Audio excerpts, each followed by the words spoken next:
BioWare are known for creating these great RPGs that people really seem to connect with. What do you think is the secret?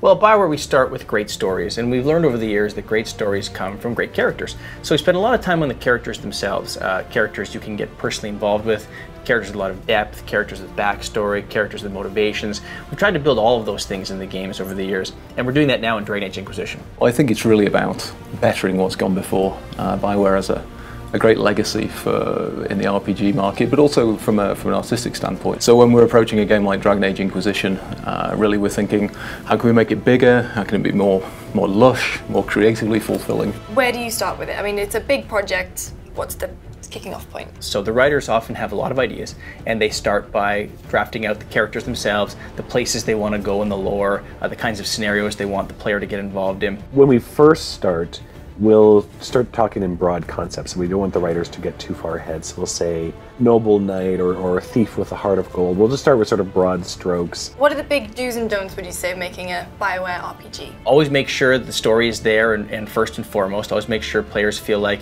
they're getting a big, epic story, something that you couldn't have in real life, something that feels like it's bigger than the player themselves. Do's and don'ts. Well, you do want to give the player a feeling that their choices matter. That we're not saying that you have to feel this way about whatever choice is being presented or whatever is happening in the world. You may not always have a choice of what to do about it, but you should have a choice about who you are.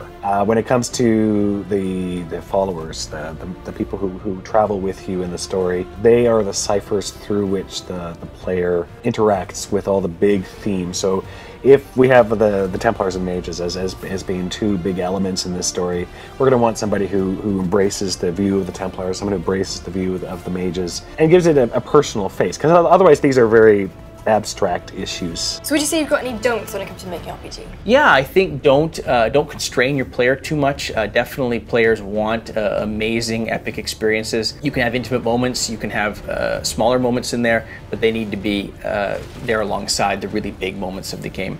Other don'ts include, don't think you know what the player wants. You can tell a story, but how players will experience it is up to them. Don't talk down to your audience.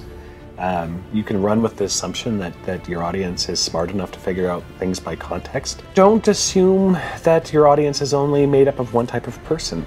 There's a lot of different people that play the game. We're lucky with Dragon Age because you've got that ability to go in there and mine some really cool things. You still want to have a great story, we still want to have a beautiful world you can immerse yourself in, but the way you go about achieving that is very different.